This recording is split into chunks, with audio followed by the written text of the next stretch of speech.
Well, good afternoon. I'm Daniel Benjamin. I'm the director of the Dickey Center, and I'm delighted to welcome you to this event on Saudi Arabia's role in 9/11 and why the US government has kept it hidden.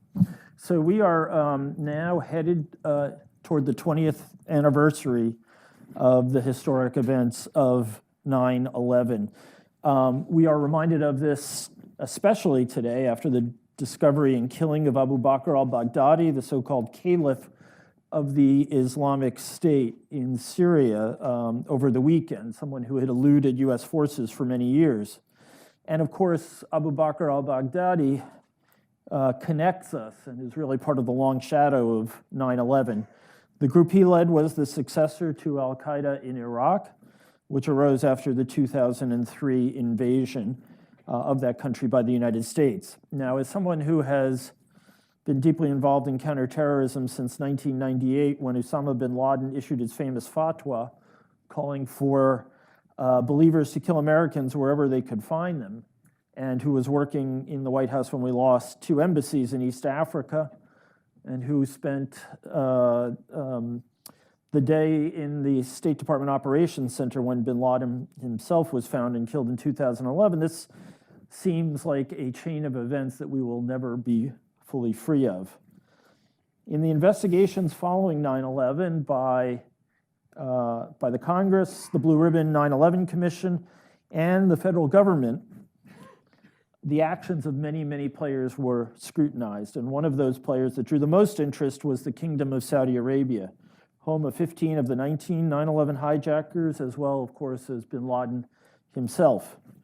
Saudi Arabia stood accused of having laid the seedbed for jihadist violence because of its advocacy, its global advocacy for Wahhabi Islam, and the missionary work of its many religious NGOs. Yet all 3 of those inquiries ultimately absolved the Saudi government of direct responsibility for the events of 9/11. Were those findings correct? Well, judging by the size of the audience here, I'm guessing there are plenty of people who are still uncertain, not to say suspicious. Today, we will hear from Jim Kreindler, who is leading a group of attorneys and survivors of victims who are seeking to demonstrate that the government of Saudi Arabia does indeed bear responsibility for 9/11 and must compensate survivors of the victims of that horrible day. And let me say at the outset that if Jim Kreindler says it's so, we need to take the issue very seriously, not only because he is a magna cum laude member of the class of 1977, or the son of a member of the class of 1945, whose name is on the conference center just across the hall from this room. Jim Kreindler is one of the foremost attorneys working in the field of redress for victims of terrorism and in aviation law. And he took the lead role as a member of the plaintiffs' committee in the Pan Am 103 litigation against Libya, which produced a $2.7 billion settlement in additional compensation for the families of Lockerbie. And that is still the only case where any foreign state has ever made such a payment to terrorist victims. That's just one of the many famous cases he's been involved with. Among the others, Egypt Air 990, Swiss Air Flight 111, which crashed in Nova Scotia in 1998, and of course the famous TWA Flight 800 disaster off Long Island. Jim Kreindler received his JD from Columbia University in 1980, where he was a Harlan Fiske Stone Scholar, and he started out his career as an assistant district attorney in Kings County, otherwise known as Brooklyn, in the district attorney's office there. He is the recipient of the 2009 Public Justice Lawyer of the Year Award. He is obviously a very distinguished attorney, but I'm pretty much in awe of Jim also because of his political shrewdness, because he led the effort to enact JASTA, which is the acronym by which the Justice Against Sponsors of Terrorism Act law was, which was passed by the Congress. And that law narrows the scope of diplomatic immunities, foreign sovereign immunities, and allows US citizens to sue, if I understand it correctly, foreign states, even if they are not designated as state sponsors of terrorism, which has hitherto not been the case. So this was it unanimous in both houses? Well, JASTA was passed and then vetoed by President Obama. And then overridden. Overridden 98-1 and 346-77. So those are good numbers if you're on that side. So anyway, clearly he knows what he's doing both in the political arena as well as in the courtroom. And with that, Jim, why don't you tell us your story and your findings? Thank you, Dan.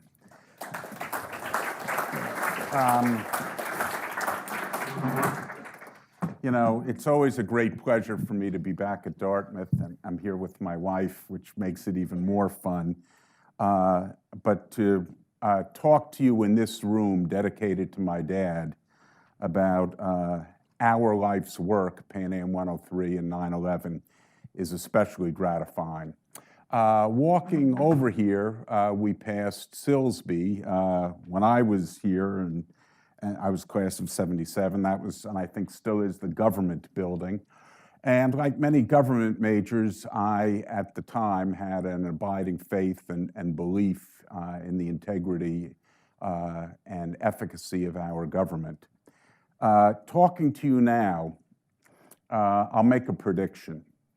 By the time we're done, you will be revolted and horrified to learn what prominent members of our government, including past presidents, have done. You will be equally amazed and thrilled with the courage and determination of a few private citizens and former FBI agents who have beaten the government and defeated the largest lobby effort in the world's history. To begin with 9/11, you know, as Dan said, when all of you came in the room, if asked, well, what did Saudi Arabia have to do with 9/11? The first thing you'd say is 15 of the 19 hijackers were Saudi nationals. Some of you who pay particular attention to this might also make the comment that Dan made, and Saudi Arabia has been known to give money to charities who in turn funded Al-Qaeda. But the fact is, 9/11 was an attack on the United States with the active intent and cooperation from 11 known Saudi government officials. Saudi Arabian government officials were the accomplices without whom there never could have been a 9/11 attack.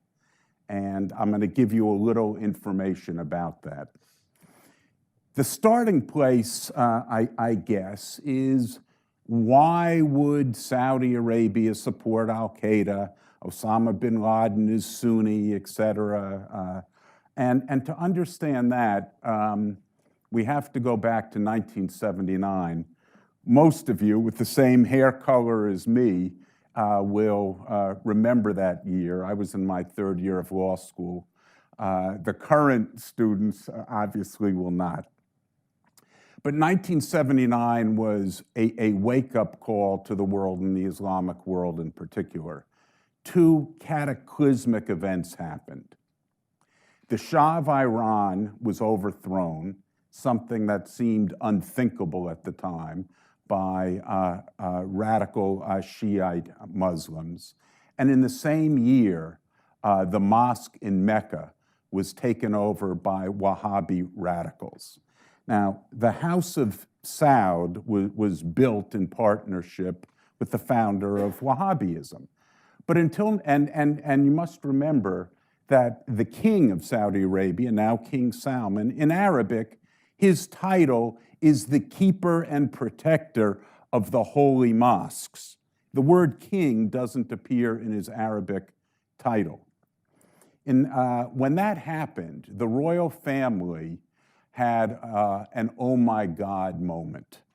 If the Shah can be overthrown and Wahhabi radicals can take over the mosque, we are next unless we take dramatic action. And that event prompted the royal family to deliberately start accommodating the Wahhabi mullahs. They did it in two ways. Sometime later, they created a new branch of the Saudi government called the Ministry of Islamic Affairs.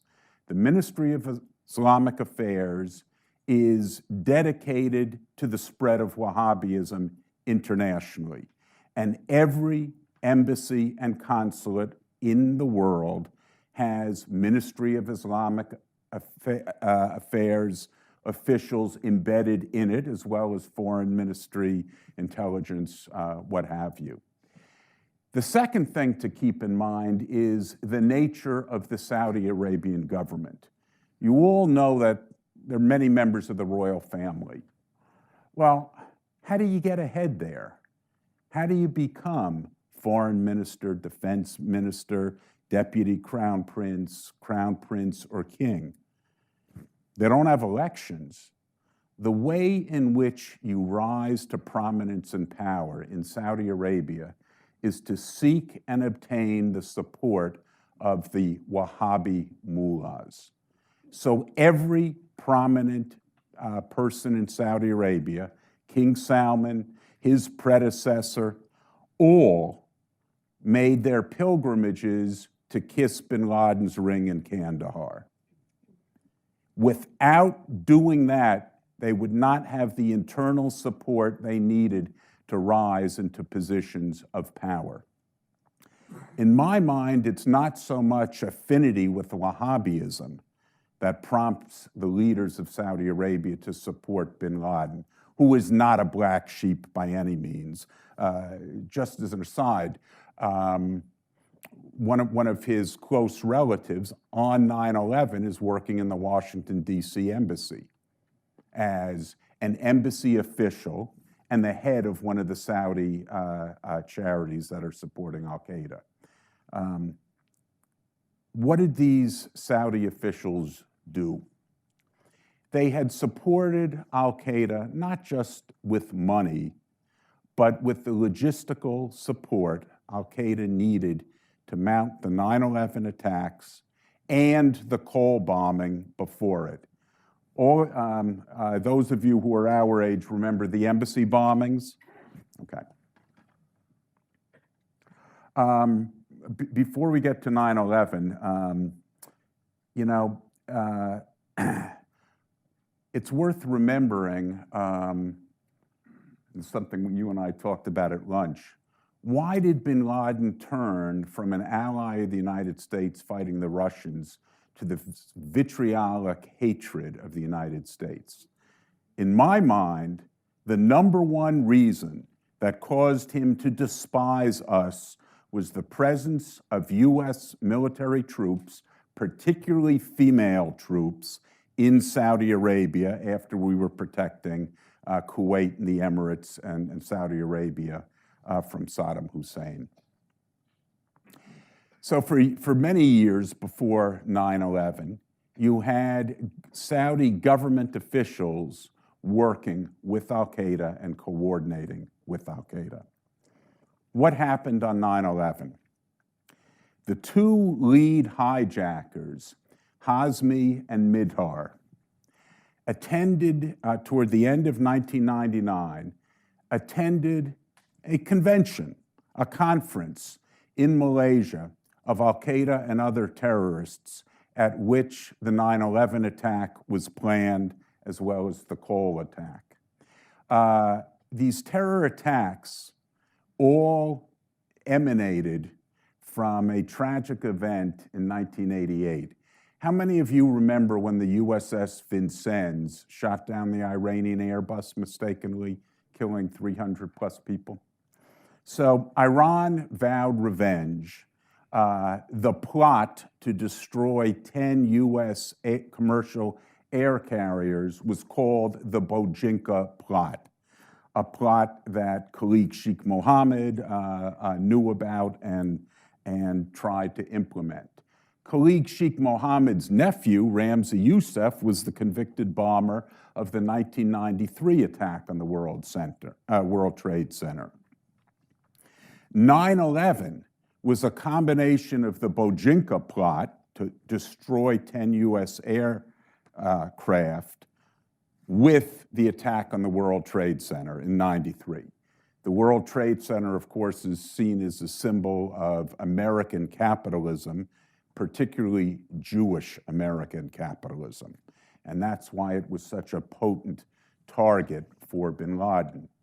And our intelligence community knew all this. There's no secret about about the Bojinka plot and bin Laden's antipathy toward the United States and the support of Saudi government officials. So where did this all begin? The fall of '99, Hazmi and Midhar are in Malaysia planning the 9/11 attack along with other terrorists and the Cole attack. They were monitored by the CIA daily. From Malaysia, after their planning was complete, they went on a holiday that had particular appeal to two radical Wahhabist, soon-to-be suicide murderers who were on their way to heaven in a couple years. So they went on a sex vacation to Bangkok. The CIA monitored them there. From Bangkok, they arrived in Los Angeles January 15th, 2000. CIA monitored their flight and their arrival. Before January 15th, 2000, a high-ranking official in the Saudi embassy, whose name I know, and because of the disgusting protective orders imposed upon us by the Justice Department with the blessing of the court, I can't tell my clients, one of whom is in this room. This official sent an instruction to a Saudi consular official in Los Angeles, Thumairi, ordering him to provide the help that Hazmi and Midhar needed. They didn't speak a word of English. They wouldn't know the exit sign from the entrance sign. So Thumairi and his accomplice, who was a Saudi intelligence official, Bayoumi, arranged with people who were working with them. And this is an interesting thing. Al-Qaeda has had and still has today operatives in the United States. In California, in LA, they needed blue-eyed, blonde-haired surfer dudes who could take Hazmi and Midhar around and teach them how to look and act like Americans. The terrorists were helped by dozens of these people under the control and direction of Saudi government officials. So they were picked up at the airport. They were provided housing near the King Fahd Mosque. That was a center point funded by the then King Fahd. His son came over with $10 million. That was the meeting place for Al-Qaeda. Hazmi and Midhar were given money. Prince Bandar Bush, best friend of George Bush, Saudi ambassador to the United States, his wife, through Bayoumi, gave Hazmi and Midhar $25,000. We have traced the exact money trail from one of the dirty charities under scrutiny into the hands of a Saudi government agent in LA who ran a fake charity who sent the money to Karachi and then ultimately to Mohammed Atta in the Hamburg cell. So the money trail is known. The Saudi government officials, in addition to introducing the two terrorists to other people in the mosque, as I said, started English lessons, gave them money, housing, introduced them to Saudi military pilots who I believe, were instrumental in training them to fly jets. They did a little trip to Las Vegas. I don't know, but I believe that they received training from Saudi military pilots in the deserts around Las Vegas. In a short period of time, the FBI was alerted to the presence of Hazmi and Midhar. Hazmi and Midhar, in fact, roomed with an FBI informant. The FBI did not arrest them, did not question them, lost them.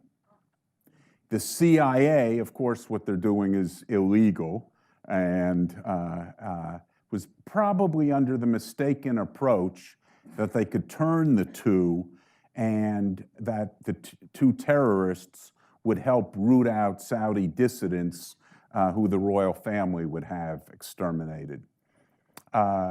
Later I'll talk about that. I'll tell you a little bit about Khashoggi and why he was killed. It's not because he was a dissident, it's because of his contact with us. If I don't get to it, remind me.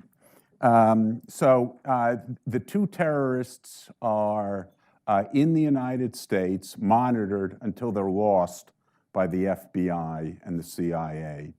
And of course, 9/11 happens. Bob Mueller became director just, I think, a week or two before 9/11.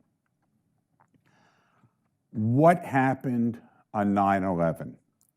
It was the perfect storm to create the worst and most pervasive cover-up in our nation's history. When President Bush was told about the attack, he was in Sarasota, Florida, reading Horton Does the Who, written by one of our famous alumni, to a kindergarten class when he was told about the attack. The first words out of his mouth was it Saddam?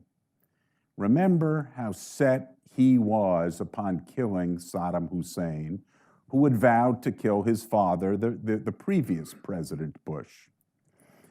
Bandar was maybe his closest friend, been to the ranch in Crawford, Texas, more than anybody else.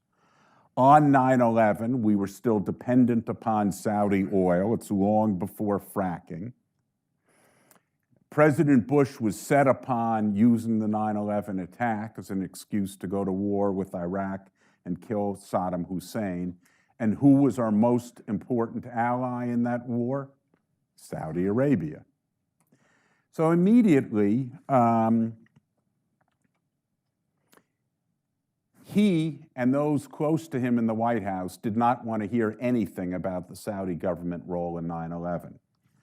On the FBI front, Bob Mueller said, oh my God, look at the mess I've inherited and this colossal failure. This cannot see the light of day.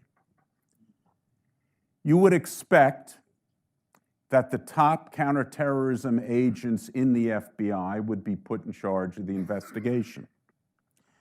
One of them is now working with us, and he and I are talking together every day. Bassem Youssef was the first Arabic-speaking FBI agent, the first agent to infiltrate al-Qaeda and turn a high-level al-Qaeda operative. He was the FBI legate in Saudi Arabia and had been with the king and knows the Saudis intimately. Was he put in charge of any of the 9/11 flights in their investigations? He was kept away from 9/11. Flight 77, the flight that crashed into the Pentagon, Hazmi and Midhar were two of the terrorists on that flight. Who was put in charge of investigating Flight 77, where Hazmi and Midhar played the most important role in planning the attack with the assistance of Saudi government officials? Who did Bob Mueller pick to run probably the most important of the 4 flights investigation? Jackie McGuire was a probationary officer 6 months out of Quantico. If you want to institute a cover-up, You need a young, dumb kid who is going to follow orders. Who was his new head of counterterrorism? Michael McGarity, who came from organized crime, and organized crime is a completely different model than terrorism. Michael McGarity is the principal architect today of lying to the families and keeping the documents that we know exist away from us. In LA, Steve Moore was put in charge of a 400-person FBI team looking at the activities of Hazmi and Midhar and looking at Thumairy, Bayoumi, and the other 9 identified Saudi government officials. Being in LA at 3 a.m. every morning, he would personally call Director Mueller. He did it every 48 hours to update him on the investigation. Mueller is reporting to the President President Bush, for his daily intelligence briefing. Steve Moore is reporting to Director Mueller on the progress they're making in investigating Saudi government officials. Enormous progress was made by the agents in the field in the first 2 or 3 months, until Bob Mueller deputized Michael McGarity and Jackie McGuire to shut them down. Subpoenas that have served would not be followed up. Interviews were canceled. It's over. So when Dan said, why did the 9/11 Commission exonerate Saudi Arabia? Because they were lied to by Robert Mueller under oath in Congress and others who did not want the commission to know what role the Saudi government played, because then Saudi Arabia is our ally in the war against Iraq.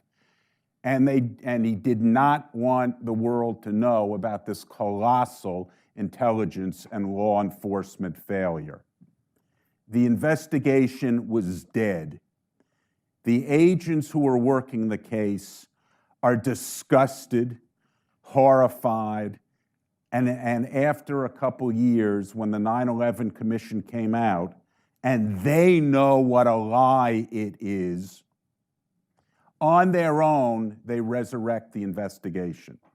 In 2007, they go back to the witnesses and start building the criminal case that every one of them joined the FBI to do, to investigate and prosecute crime, not to be part of lying to America and lying to the families of 3,000 murdered Americans. Their investigation proceeded from 2007 until it was shut down in February, March, and April of 2016. At that point, we had President Obama in the White House and James Comey as director of the FBI. Now, I was a fan until I learned this of President Obama. Joe Biden's a friend. I was his New York chair when he ran for president. My dad and I helped him in 1988 on his campaign. What President Obama did is the most treacherous and outrageous act I know of in our nation's history. President Obama and John Kerry wanted the Iran nuclear deal and the eventual normalization of relations with Iran as their signature foreign policy achievement.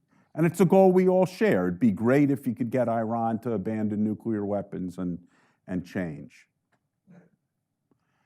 What was treasonous is the quid pro quo he entered into with King Salman. The Saudis and the Israelis, Netanyahu, were the strongest opponents to the Iran nuclear deal. Everyone in the room knows there was no shaking Netanyahu in opposing the Iran nuclear deal. But Obama thought he could shake the Saudis and get them to drop their opposition.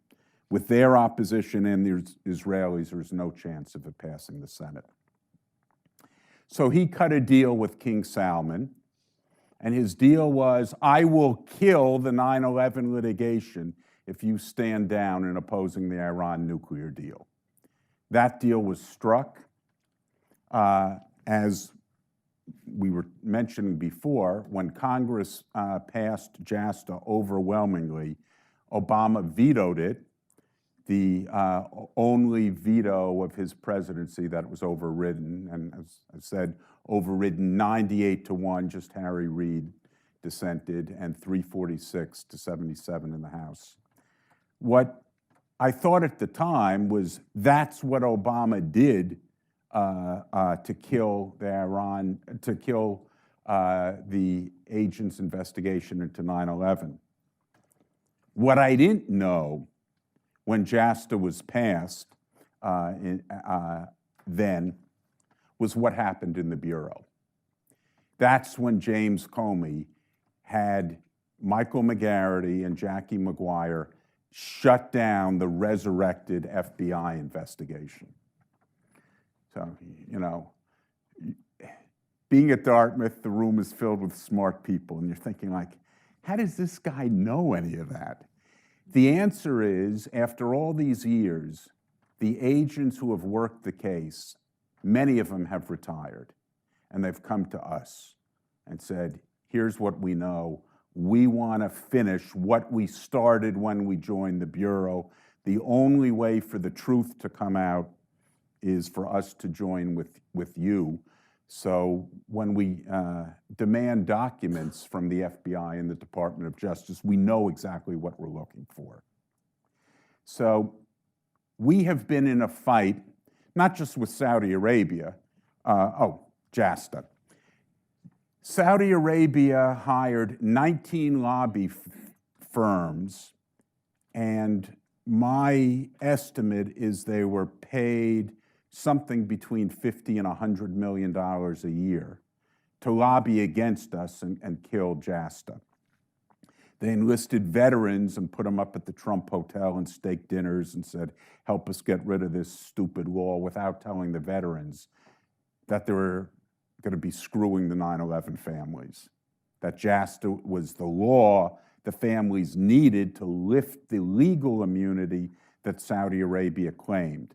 So we overrode the veto, we beat the Saudi lobbyists, JASTA became law, and we started our lawsuit against Saudi Arabia in 2016, 15 years after we've been engaged in this war.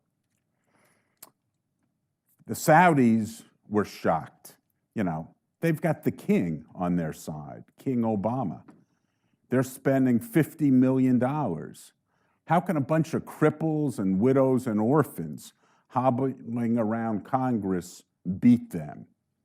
So when I said at the beginning, you will be revolted by what our government did, but thrilled with what Americans can accomplish, that is what I'm talking about. Few dozen families saying, we're going to knock on every door and buttonhole senators and congressmen, beat Obama and beat the Saudi lobby. And you know, now I'm waxing patriotic. There's no other country in the world where that could happen. In our battle with Saudi Arabia, not surprisingly, they're lying about the documents and keeping it from us, and they've got a lot of high-priced lawyers, and that's a tough fight. The fight we should not be having is the fight we have on a second front against the FBI and the Department of Justice. Now, we had served FOIA requests, Freedom of Information requests, to get documents we know are in the FBI files on the investigation into Saudi government officials. Here's some of the answers we got to our FOIA requests early on. The documents you seek contain information about Osama bin Laden. We will not give them to you because of his privacy interest in that information. Another one was, we're not giving you any documents unless you produce death certificates for the 19 terrorists. This is our government. This is coming from the Department of Justice. So we have asked for these files. We've been fighting this fight in court for a year and a half. The FBI has given us some documents, 5 tranches or batches. What they give us has redacted information. So I told you the name of the high Saudi official in Washington, D.C. who tasked Thumairy. That was redacted.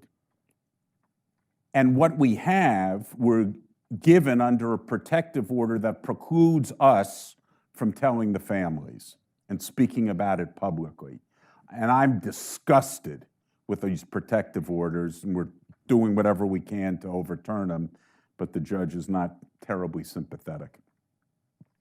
So we know, for example, that in early 2016, when the investigation was shut down, remember March, April, the agents wrote a big summary on their findings. It's there.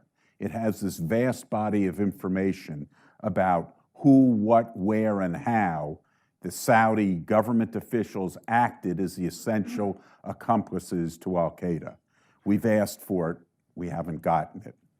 The Senate unanimously passed a resolution, Resolution 610, calling upon the declassification and the release of this information. The FBI has ignored what, how many times do you get the Senate to do anything unanimously now? The FBI has ignored it. The Justice Department has ignored it.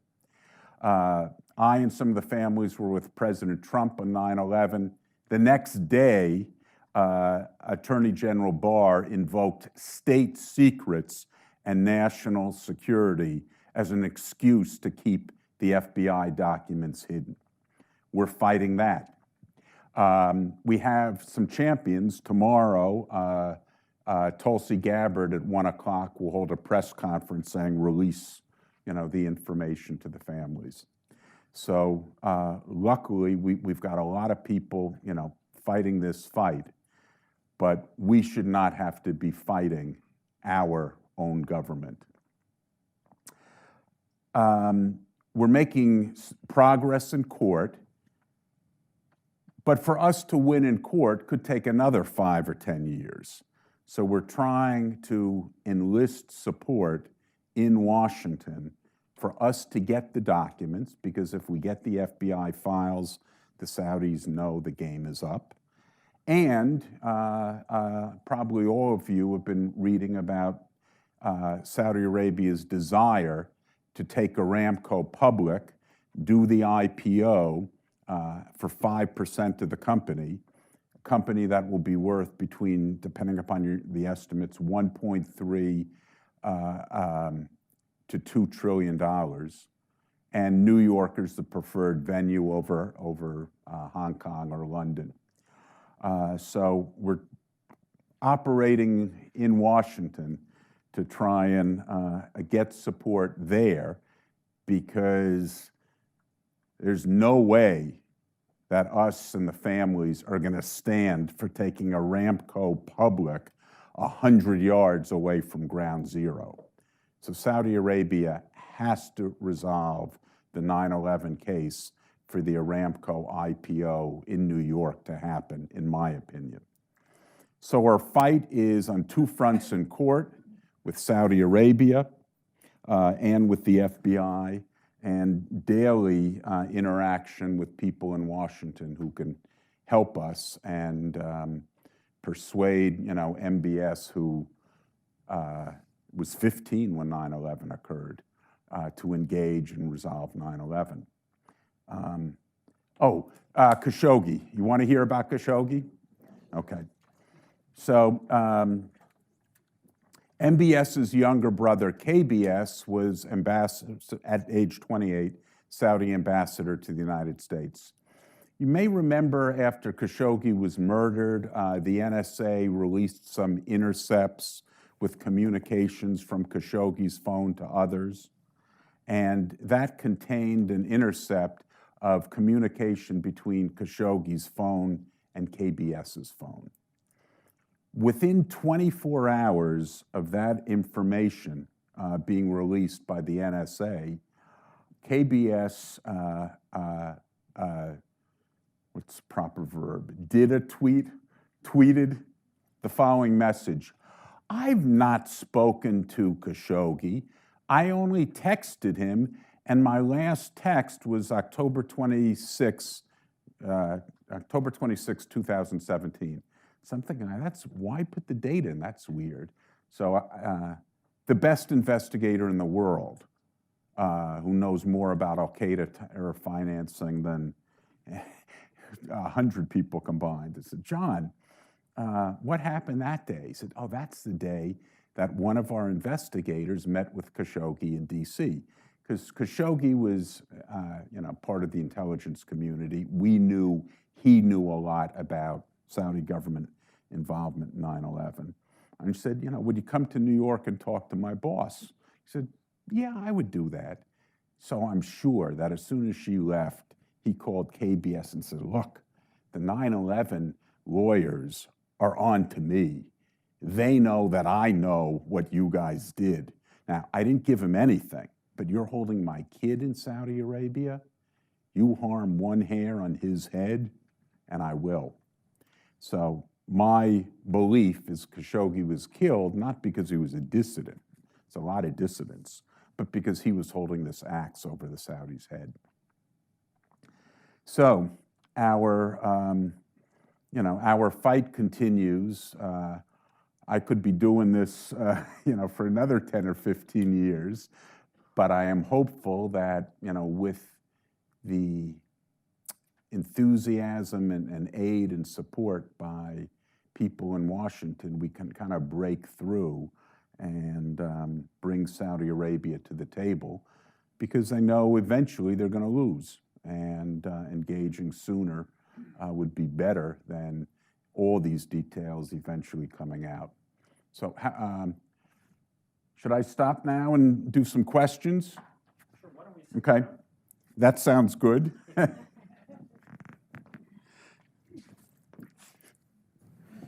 And I'll ask a few questions, and then before I'm stampeded, we'll turn it over to the audience.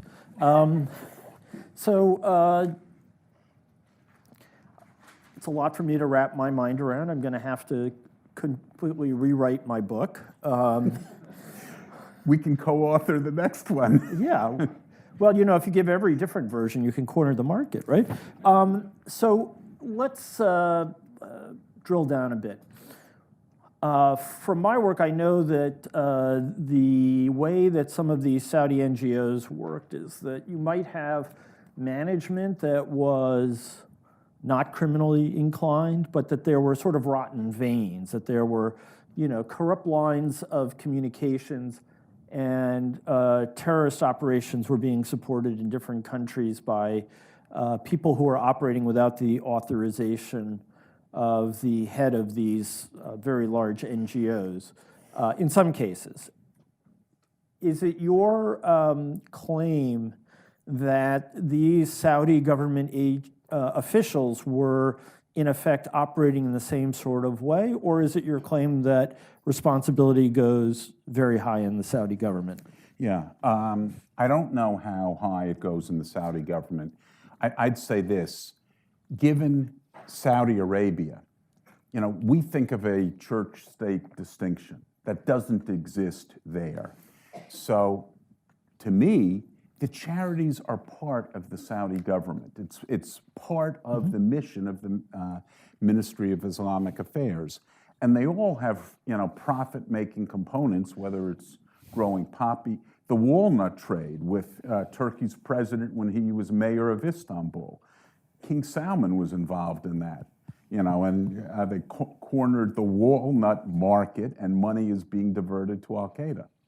So I think it was a government role. My real pitch, if MBS is sitting right next to me now, I would say this is the time to engage. Right now, we have taken culpability to 11 Saudi government officials in the United States. It's going to go up the totem pole eventually if we're forced to keep fighting? So that raises a good question. MBS, I would say, is not in great odor these days because of Khashoggi and Yemen, kidnapping the Lebanese prime minister, the blockade against Qatar, a few other things, small business, all of them. But the one thing that he has done that has earned him a lot of positive reviews in the West is bringing the religious establishment to heel and supposedly putting, modernizers in charge of these enormous organizations, the World Association of Muslim Youth, the International Islamic Relief Organization, so on and so forth. If he can make a compensation without admitting that the royal family, for example, was involved, that these were all unauthorized activities, why hasn't he done that? I don't think he knows about it and is engaged, but you're right. I mean, he has said there's nothing magical about 1979 and Wahhabism over the last 30 years. So if you were he, I would say in keeping with what you're doing, you have actions taken by Saudi government officials when you were 15 under an old regime. You can demonstrate your commitment to a more inclusive form of Islam by moving past that. And Bassem told me a story. The first day that President Sisti was in office after the Muslim Brotherhood, he went to the home of a woman who had been kidnapped and beaten, by the Muslim Brotherhood, and washed her feet. And in that world, he's not saying, I did it, I'm not responsible for what the Muslim Brotherhood has done, but as the new current head of the country, it's incumbent upon me to demonstrate our desire to move past a painful past. So I think it's a perfect narrative. Our challenge is, you can't get through 150 U.S. lawyers and functionaries to him, in court. Well, they do have a significant part of Washington, D.C. on their payroll, so there are a number of channels you could use there. I'll give you some names afterwards. So here I'm going to press you. Here's one problem I have with the narrative, and that is the role of Bob Mueller. Since I work closely with Bob Mueller, and in my view, he's the straightest of straight arrows, and if he saw something as horrible as you're suggesting, I would find it kind of out of character that he would want to hush it up. Now, as we have discussed earlier, there's no question that in Washington there was a sense that the CIA had failed, but the FBI had failed catastrophically, and that there was a danger that the FBI was going to be so demoralized by this failure that it would not recover. But even so, I have to say, I question whether it's Mueller. Isn't there someone further down the line who might have...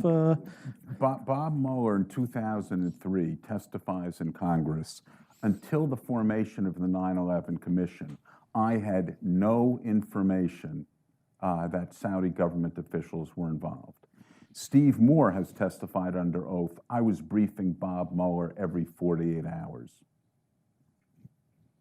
So it's one of those things, yeah. It's one of those things, but look at the circumstances and who was an incentive to continue. I mean, it's like Watergate. You do one bad thing, and then you start trying to keep pushing it under the rug deeper and deeper and lying and lying. And as between Steve Moore and what the agents were doing, I mean, why would Steve Moore and others make up a lie about talking to Mueller? And in fact, we know. I mean, we can trace their movements. Mm-hmm. The 9/11 Commission says, for example, there's no evidence that Thumairy met Hazmi and Midhar directly. We have direct evidence of 6 meetings. There's a discrepancy there. Yeah. That's one way to put it. Yeah. In your view, does one of the things that analysts have picked up on and often criticized is why was the entire bin Laden family quickly hustled out of the country? Is that something that also plays a role in your Yeah. I mean, assessment? I have no doubt that immediately Bandar said, "Oh, look, the public's going to be up in arms. We got to get all these innocent people out of there." But you look at every one of the Saudi government officials who were involved, who we want to depose, they were all either voluntarily or deported to Saudi Arabia. I mean, you take a step back. Here's the largest murder in U.S. history. Anyone, you know, in law enforcement, you have one active shooter. There's going to be 15 witnesses who got him, lunch and a car or whatever. Not a single person has been arrested or indicted. So there was a concerted effort to move the Saudi Arabian officials and other Saudi Arabians who were involved out of the country. And obviously, they're not coming back now. So there is one other conspirator, at least, who's in jail, Moussaoui. Yeah. Has he provided any information? Yeah, so my team went to Supermax and in talked Florence, to, Colorado? talked to Moussaoui, and he had some interesting things to say. Got to think of what's under this hated protective order and what isn't. The one thing I can say is Moussaoui was not the 20th hijacker. We know who, or sure who the 20th is. It's not Moussaoui, it's somebody else. Okay. And just as an aside, one flight was a hijacker short. I have no way of knowing this, but I think the reason why the 9/11 attacks occurred that day was the dogs are onto them, and I think they feared that they were going to be unmasked. So I think the attack may have been rushed. I'm going to digress a little bit, the Coles. So Hazmi and Midhar go down to San Diego. The Coles sister ship, the John Paul Jones, was there. We believe they scouted out the John Paul Jones and observed how ships could approach, and that information, when one of them went back and spoke to bin Laden, was given and used for the Cole attack.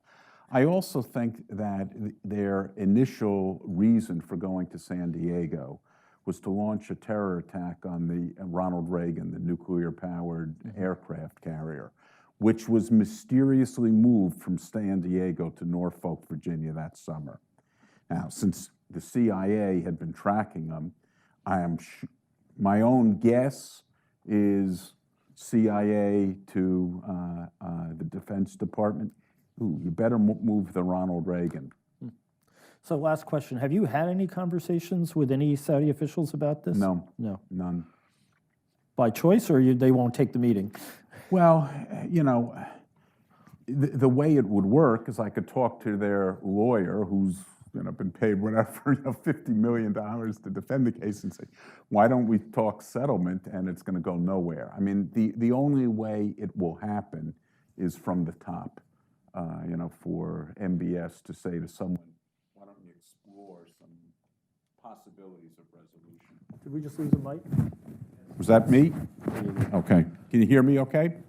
Okay, I must have squirmed. Okay. Questions, please. Yeah. Oh, wait, can you just wait for the microphone so that posterity will know your question? I can't assume that Mueller was acting independently or on his own actions. So what was the connection with Bush? And Yeah. I assume that Mueller wasn't acting independently and on his own initiative. So what was the connection with the Bush? My own belief is given President Bush's affinity with Bandar and the Saudis and his desire to go to war with Iraq with the Saudis, he and others made it perfectly clear, we don't want to hear anything about others who were involved, particularly a key ally whose oil we needed. I have no reason to think that President Bush ever talked to Bob Mueller about this directly. My own belief is Mueller had his own interest in the story not coming out, and it perfectly coincided with President Bush, who wanted a close relationship with Saudi Arabia for the war in Iraq. Let me just ask, do we have any students, first of all? No? Well, in that case. Wait, we have a student. Hi, I'm Matt. Hi, Matt. So if you think that this was mostly Saudi-driven, what do you think this says about the kind of surveillance and suspension of habeas corpus that President Bush activated after 9/11? I think it's independent. There was a lot of hysteria after 9/11 and a lot of, outrageous bigotry that you saw reflected in officials' actions and legislation. But I don't think that had any cause and effect or any nexus with what the Saudi government officials had done. In fact, you can play the imaginary game of let's go back in time and had it been handled differently. And look, I'm a big believer in being truthful. And I think it could have been a very different world if instead of what happened, said, okay, there's Saudi government officials involved. We're identifying the ones who were involved. The Saudi government is responsible for the actions of its officials, but this is not an indictment of the Islamic world. I think, we'd all be in a way better place. Just to clarify, I kind of meant I didn't say this, but of Iranian officials and Iranian citizens. Okay. I didn't say that, but yeah. So we have a judgment against Iran for the 9/11 victims, and Iran played a role, a small role compared to Al Qaeda. Here's what Iran did. 8 or 9 of the hijackers transited Iran on the way to the Afghan Al Qaeda training camps.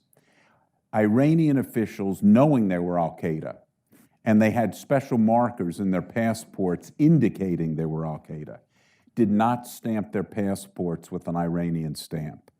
An Iranian stamp in their passports would have made it impossible for them to get US visas. So, one of the weird things is we tend to think that there's no cooperation, but there was a nexus between Iran and Al Qaeda, Saudi Arabia and Al Qaeda, other terror groups. There were occasions when all their interests would coalesce. So that's what Iran did. And that's why we have huge judgments against Iran. But Iran's role compared to Saudi Arabia's role, is small. So Iran's role was not operational control. It was Revolutionary Guard, Al Qaeda, meetings and sharing information. The weird thing, I've talked about these terror conventions, and it's like,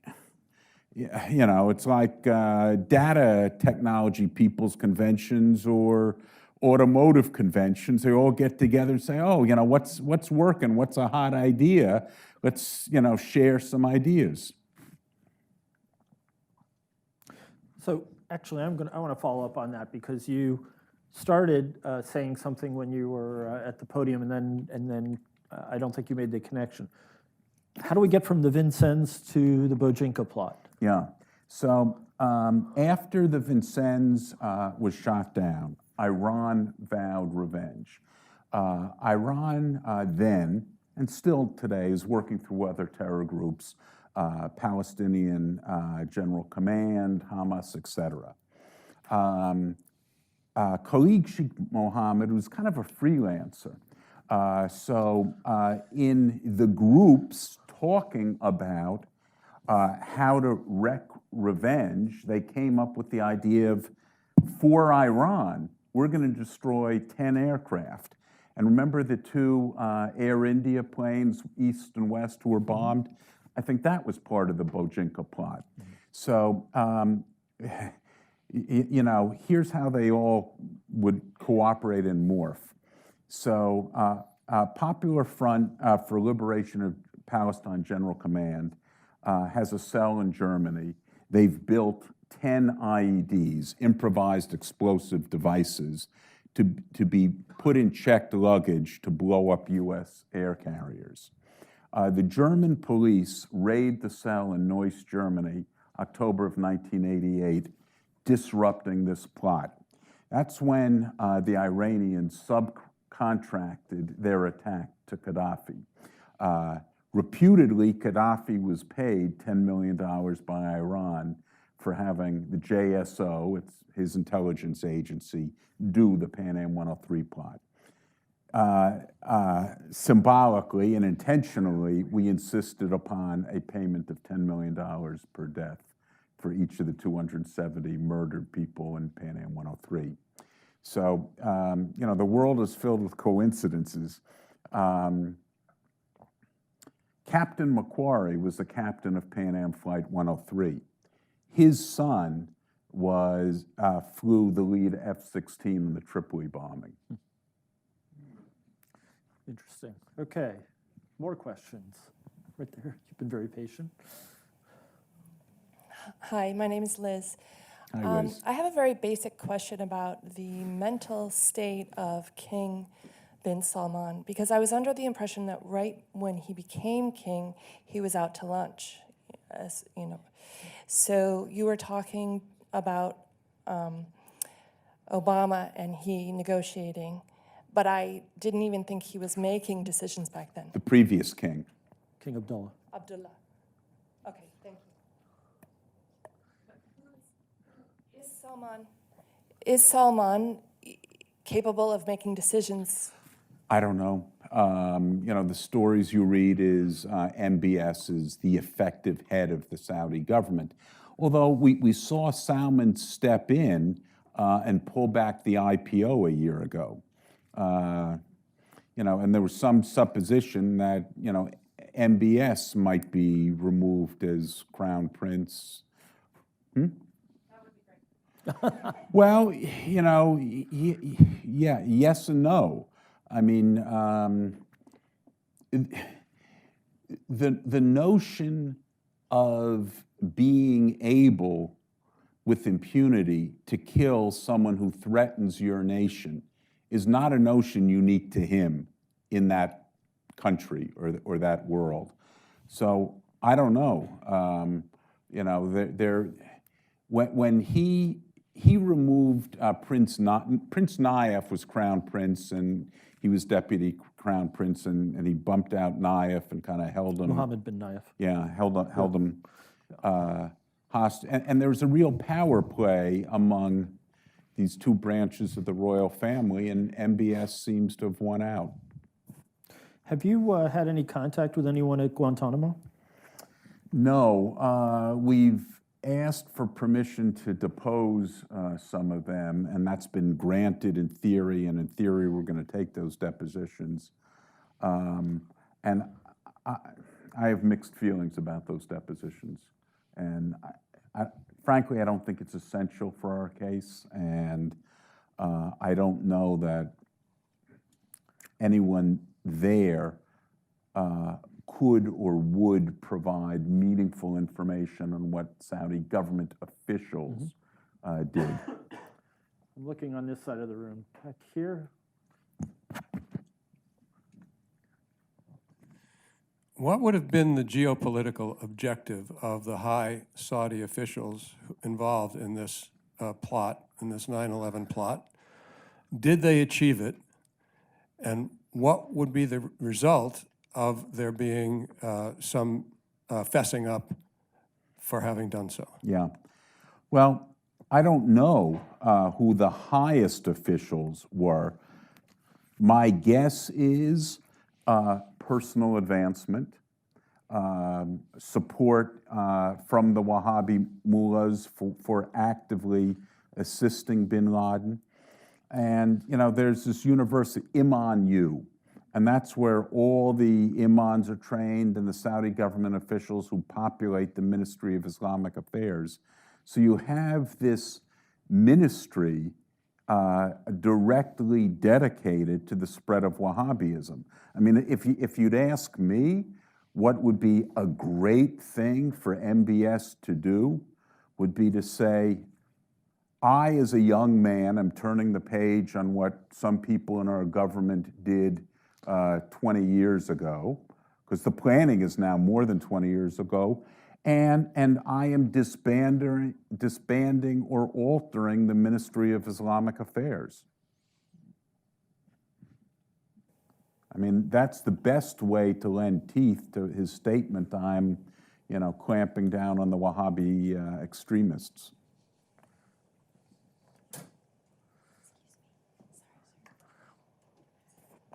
Hi, my name is Jim, and we were in Iran a couple of years ago, and what the Iranians say, first of all, they're very pro-American if you talk to people on the street. They're very welcoming to Americans. What they say is, we are surrounded by hostile people, the Saudis, the Israelis. They want to kill us. They're trying to destroy us. And all we want to do is protect ourselves. They say they don't have an air force. So what do you say to that argument? I don't know. You know, there have been and there are times when the Saudis and the Iranians cooperate.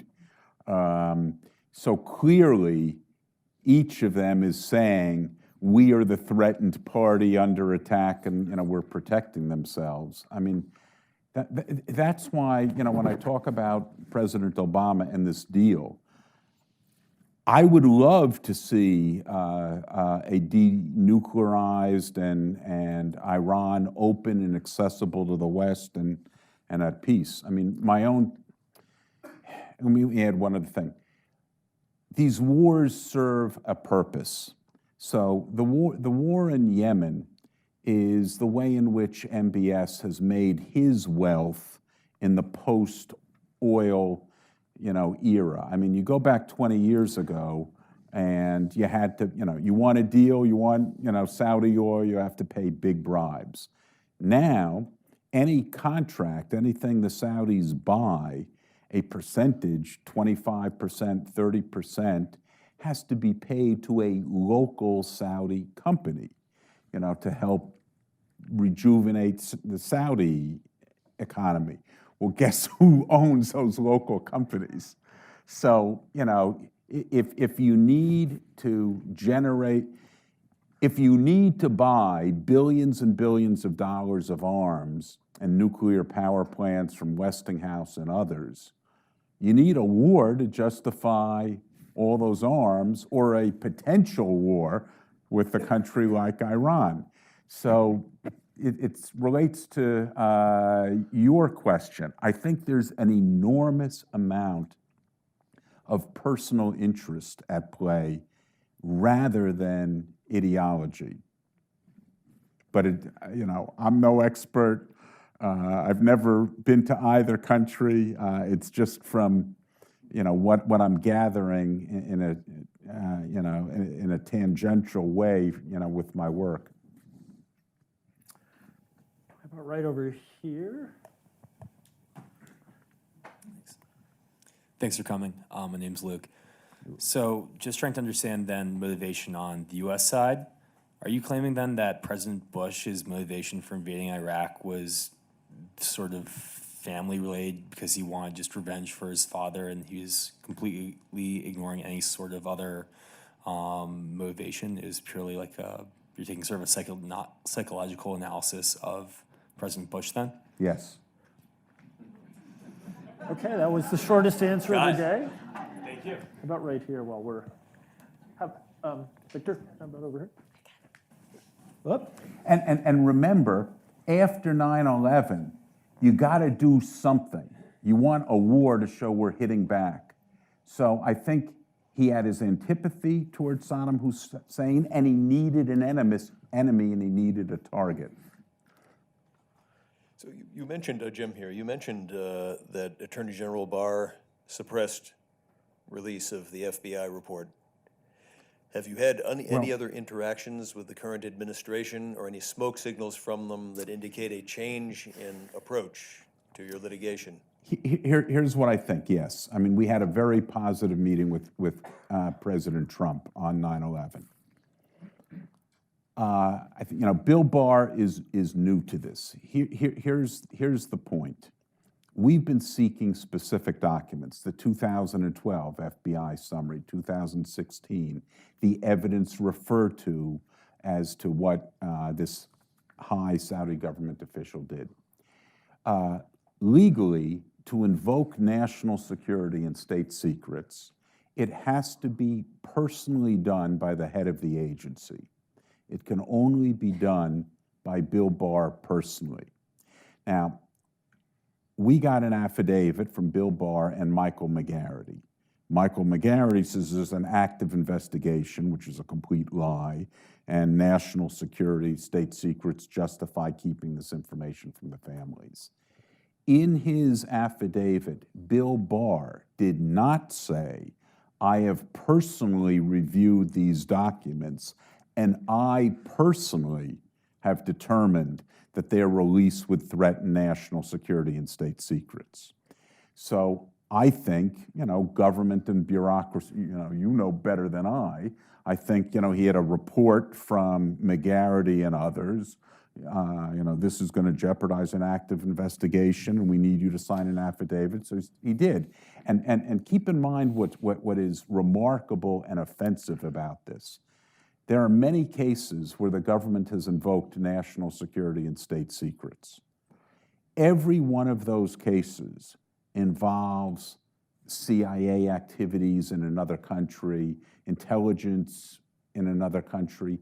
There has never been a case of domestic murder where national security and state secrets were involved. Now, 9/11 is still a mass murder case in our country to be investigated and the perpetrators and their accomplices prosecuted. And the reason that hasn't happened is the identity of those accomplices and, in my opinion, the intelligence and law enforcement failure from January 15th, 99 through 9/11. I can talk loud. Why then did they release the name of the third person who us. you now believe or have now learned was a Saudi government official? Why did they? I mean, they gave you that. They threw you that bone, but they gave you nothing else. Why did they give you that name? The families were personally asking for it. So if you're going to handle it on a superficial level, I mean, we have said there is a file, we need to see the file, we need to see the evidence.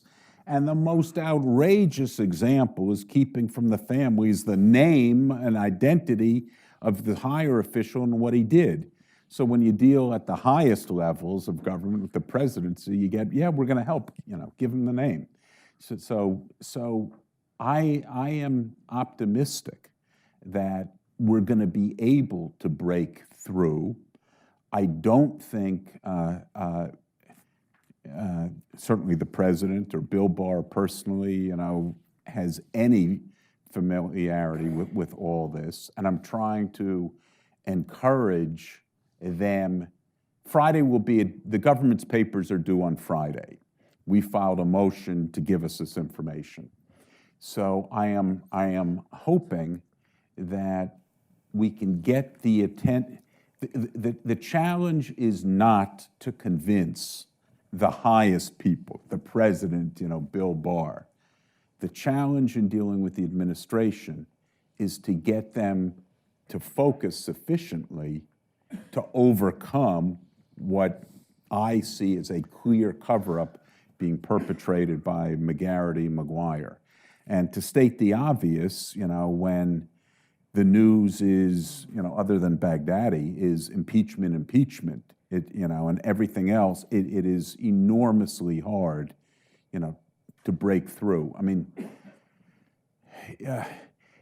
I get called an optimist because I've been doing this for 19 years and I'm never going to stop. And I am certain we're going to win.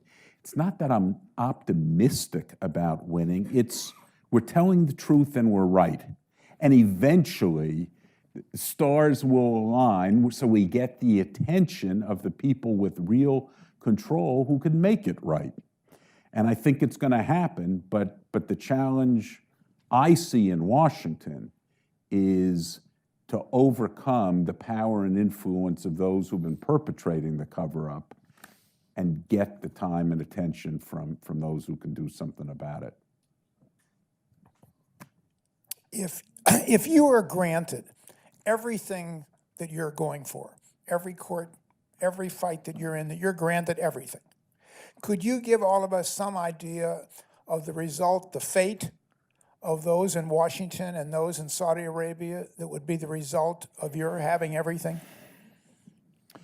I don't know. I mean, I think the whole story will come out eventually. And, the Obama-Salman deal is going to change the way history sees President Obama. I think MBS has an opportunity with us to really move Saudi Arabia forward. I mean, if they stop thinking of us as, an enemy to be quashed and defeated by lobbyists, but an opportunity to move past a problem they have that isn't going to go away and only get worse. History could be kind to him. Oh, I keep other things come to mind, which is something you'll be interested in knowing. The mastermind of Khashoggi's murder, Qahtani, is one of the people who was very close to MBS.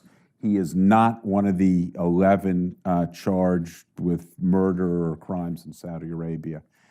Qahtani is the man who tried to kill Jasta.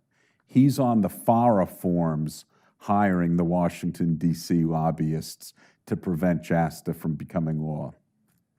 So, you have this weird scenario where everything coalesces. And, if he wants to get past the Khashoggi murder and 9/11, I mean, here you have the man who was instrumental in one physical murder and an attempted murder of legislation that freed the families to sue Saudi Arabia. So I have a question for you. Having paid my dues in the government, I am quite sure that pretty much every general counsel in every agency would have been lobbying the White House to preserve sovereign immunities. And I guess the question that I have then is, and I think the president would have been naturally inclined to preserve sovereign immunities and therefore to veto Jasta. What is the evidence that there was some kind of deal with the Saudis in return for which they would not campaign against the Iran nuclear deal? Because as far as I can tell, they campaigned pretty heavily against the Iranian nuclear deal. Well, they did, and then all of a sudden they stood down for a 6-month period, and then it's passed. So there's two answers. One, I know, but I can't tell you. I hate that answer. I know. The second part of the answer is, you know better than I, but there must be, and I'm sure there are, extensive White House memoranda prepared, because he didn't go into that meeting alone, between translators and others. So I am sure that the documentation is there, but has never seen the light of day. And on that score, it's funny. I mean, with all the talk about the dark state, to me, there really is a dark state, but no one is talking about who and what and where it is. Because this is the dark state, not, in my opinion, not all this other stuff. So we have, I'm not going to call them out, I'm not going to embarrass them, but we have at least 2 or 3 deep staters in the audience. And I know that you have, as a litigator, thick skin, so I invite them to, if they have any critiques, if they want to put them forward. But since I will protect sources and methods, I won't point them out unless they raise their hands. Are you a deep stater? You could have fooled me. If I may have used my role as a mic passer to ask you a question. Seeing as how you can't really provide the full details of this case or of this process, what do you think that the narrative that you are describing how do you think that the narrative that you're describing might impact the perception of American Middle Eastern relations, et cetera, since people are allowed to come to conclusions that are perhaps insubstantiated by true details that you may not be able to communicate or that you might not be sure on? Well, there's 2 reasons I can't provide all the details. One is time, and the other is these protective orders. So it is the Justice Department, with the blessing of the court, that has ordered us to not reveal any of the material we're given under the protective orders we hate. All I can tell you is what I'm doing or trying to do here in an hour is give you, in kind of a single package, the cliff notes, so you get the main points of what's been happening for 20 years. Okay. You've been very patient. Is there anything that we could do to help your efforts? Oh, I don't think you should have asked that.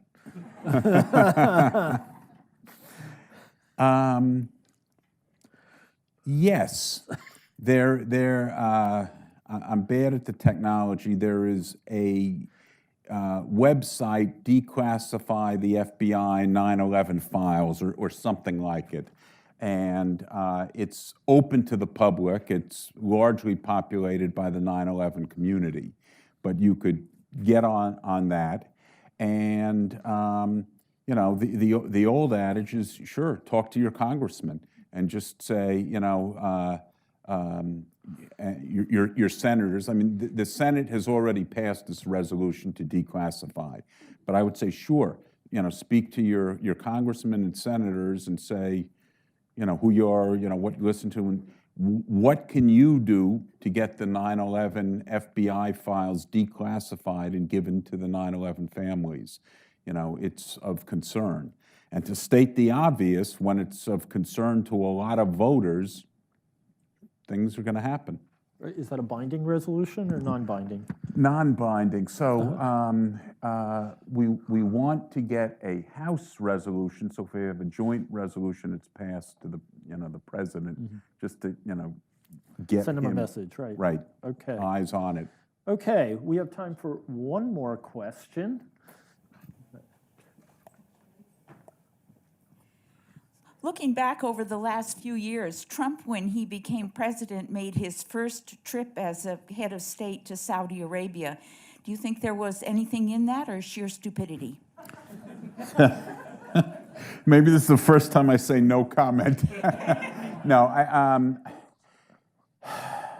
I think it was, when it happened, I and the clients were, the families were really worried. I think it's turned out to be a good thing for us if he engages, because of the relationship that he and Jared and others have. So, clearly he was determined to do something different than previous presidents who would go to, London or whatever. And he obviously reacted very positively to the gold and ceremony and everything else. The orb. Yeah, the orb. Don't forget the orb. Yeah. Okay, well, before I ask you to thank our speaker, I just want to tell you that tomorrow, 4:30 in Filene Auditorium, we'll be hosting Gail Smith, the former administrator of USAID and now the head of the One Campaign, which is the sort of mega charity NGO that was created by the rock star Bono. She'll be speaking about investment and development in Africa. I very much hope you can join us. And now that I've said that, I hope you will all give a warm thank you to our speaker today. Thank you.